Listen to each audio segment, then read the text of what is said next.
चुनाव जीतने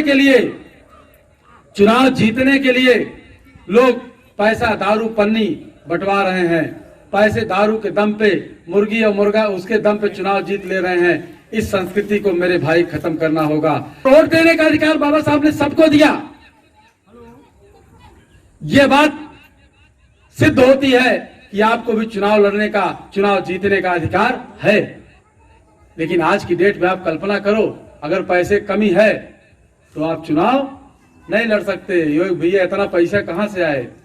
बाबा साहब ने आपको दिया, अधिकार दिया, लेकिन आज वो अधिकार ब्रेक हो गया है, लगभग अप्रत्यक्ष रूप से ब्रेक हो गया है। डायरेक्ट नहीं कहा गया जिसके पास इतना पैसा नहीं होगा चुनाव नहीं लड़ेगा, लेकिन चुनाव के लिए नामांकन करने के पहले आपको सोचना होगा कि अगर जिला पंचायत के लिए नामांकन कर रहे हैं तो 10 लाख रुपया होना चाहिए, या विधायक के लिए नामांकन कर रहे हैं तो 5 करोड़ 10 करोड़ होना चाहिए।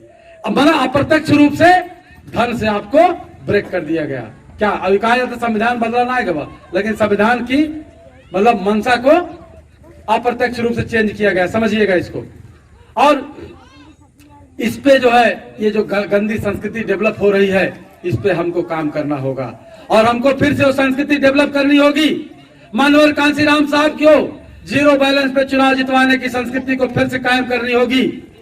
ऐसी व्यवस्था को आपको जब तक कायम नहीं करोगे तब तक चुनाव आप लोकतंत्र आपके हाथ से जा चुका है। वोट देने का अधिकार आपको रह गया, लेकिन चुनाव लड़ने का अधिकार आपका नहीं रह गया, लगभग खत्म हो गया है। आप सोचिए इसको, और ये तब होगा जब इस पे आंदोलन किया जाएगा। इसके लिए लड़के हमारे निकल के बाहर आएंगे कि हमारे गांव में दारू नहीं बंटने देंगे, वोट नहीं बिकने देंगे। और माननीय कांसीराम साहब ने ये भी कहा है वोट जो है ये बहन बेटियों की इज्जत की तरह है।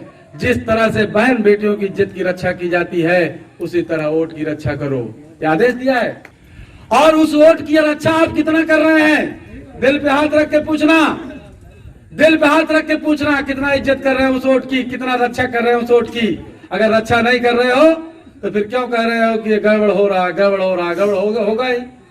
तो भाई वोट की रक्षा नहीं करोगे तो गड़बड़ हो रहा। वोट की रक्षा करने के लिए निकल के आना पड़ेगा। हम लोगों ने तय किया है, हम लोगों ने डिसाइड किया है। अभी कल के हमारी ट्वीट है कि गांव जो है हम मोस्ट सिपाही तैनात करेंगे। वोट और इज्जत की रक्षा करने के लिए गांव सिपाही तैनात करेंगे। हम ज्ञान और शील से युक्त समाज का निर्माण करेंगे, जो मिशन बाबा साहब की मिशन को की गति को और तेज कर दे। ज्ञान और शील का मतलब, आज शील का मतलब वो शील है जो तथागत बुद्धा का शील है कि व्यक्ति को निडर होना चाहिए, लालच के सामने झुकना नहीं चाहिए। शील का मतलब है कि निडर व्यक्ति, निर्भीक, झुकने वाला नहीं, बिकने वाला नहीं। हिया तो जौन बाप काम करता है, मिशन काम करता है, 5 लाख पाई के चला हो फलाने समर्थन कर दे, ये चीजें नहीं। तो हम ये चाहते हैं कि आप लोग जो है इस पे काम करिए। और कोई जरूरी नहीं है, कोई जरूरी नहीं कि आप संगठन से काम करिए। आप वैसे भी कि भैया हो लोहार कहार चमार सब भाई यही, इसमें कटता अगर कहीं से है उसको कम करिए। कुछ लोग ये हैं कि पैसा बनाने में लगे हुए हैं, चुनाव जब आ जाएगा तो दारू मुर्गा पंडित यह बंटवा देंगे। या जो गांव के जो इस तरह के लोग होते हैं, कुछ वोट के सौदागर होते हैं, हर जगह पाए जाते हैं कि वोटों को सौदागरों के माध्यम से वो अपना जो है गांव में घुसते हैं, कहीं जो जहां जरूरत होती है अनैतिकता का सहारा लेते हैं, दारू बंटवाते हैं, मुर्गी कटवाते हैं और साड़ी बंटवाते हैं। इस तरह से जो है लालच दे करके, पैसा बांट करके चुनाव जीतने का काम करते हैं। मेरे भाइयों बहनों, अगर आप अंदाजा लगाइए कि अगर ये संस्कृति कायम रही, चुनाव जीतने जितवाने की जो संस्कृति चल रही है, अगर ये संस्कृति कायम रही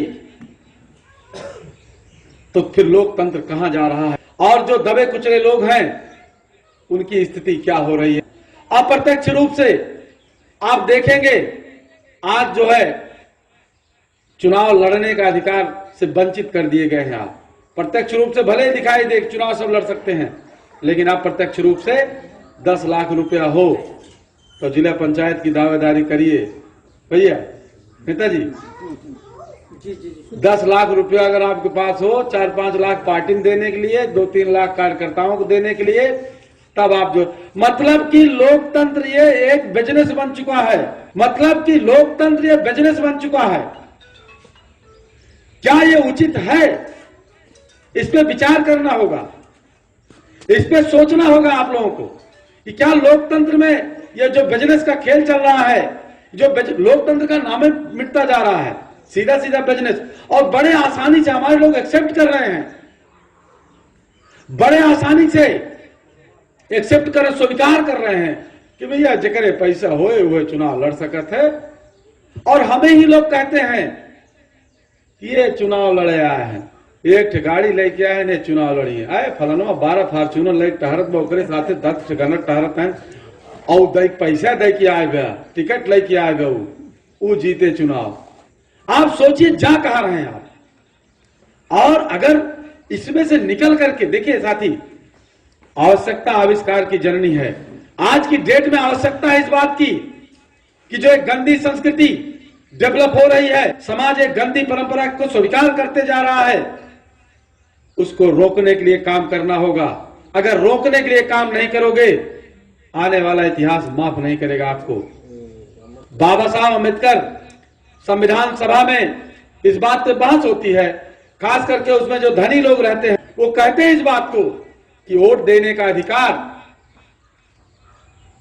जो जिनके पास एक निश्चित जमीन हो, वो राय देते हैं, सुझाव देते हैं। ड्राफ्टिंग कमेटी के चेयरमैन बाबा साहब को सुझाव देते हैं कि वोट देने का अधिकार सबको नहीं दिया जाना चाहिए, जो एक निश्चित एक मानक बना दिया जाए कि जिसके पास इतनी संपत्ति होगी, जिसके पास इतनी जमीन होगी, और जो जिसके पास इतनी शिक्षा होगी।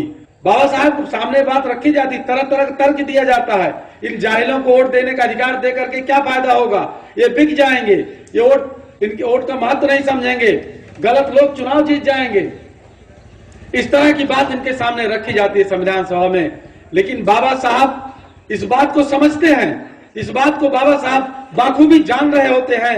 अगर हम जमीन का जो है आधार पे जो है वोट का तय करते हैं, योग्यता तय करते हैं, तो जो है हम लोगों के हमारे लोगों के पास जमीन नहीं है। अगर हम शिक्षा पे तय करते हैं कि इतना शिक्षा जिसके पास होगी वो चुनाव लड़ेगा, अगर हम इसको तय करेंगे तो हमारे लोगों के पास शिक्षा नहीं है, क्योंकि पढ़ने लिखने का अधिकार नहीं था, तो शिक्षा कहां से आएगी। बाबा साहब कहते हैं कि वोट देने का अधिकार सबको मिलेगा। बात यहां तक आती है, बाबा साहब कहते हैं अगर ड्राफ्टिंग कमेटी का चेयरमैन मैं रहा तो वोट देने का अधिकार सबको दिया जाएगा। बाबा साहब ने इसलिए जो है संपत्ति को या शिक्षा को या धन को इसलिए जो है योग्यता में नहीं रखा, इसलिए कि ताकि हमारे लोगों को वोट देने का मतलब सबको अधिकार हो। और अगर ये रख दिया जाता कि जिसके पास धन होगा वही वोट दे सकता है, और साथियों एक चीज और है, जो वोट दे सकता है वही चुनाव लड़ सकता है, जो वोट नहीं दे सकता वो चुनाव नहीं लड़ सकता। तो अगर ये दिन निर्धारित कर दिया जाता कि पैसा जिसके पास हो वही चुनाव वोट दे सकता है, तो फिर हमारे लोग या संसद के विधानसभा के दरवाजे से बाहर ही रहते, झाड़ू पोछा करते, लेकिन अंदर न जा पाते। लेकिन आज की जो स्थिति है अप्रत्यक्ष रूप से बनती जा रही है कि बिना जो पैसे वाला नहीं है, तो अगर चुनाव लड़ भी गया तब भी उसको जो है जमानत उसकी जब्त हो जाती है।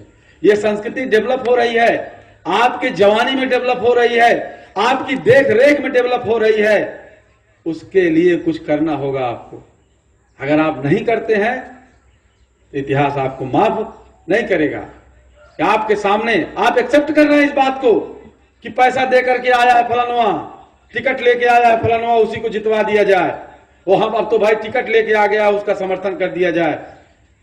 ये कैसे जो कहां की संस्कृति है, किस तरह जा रहा है देश, इस पे सोचना होगा। इसमें इसी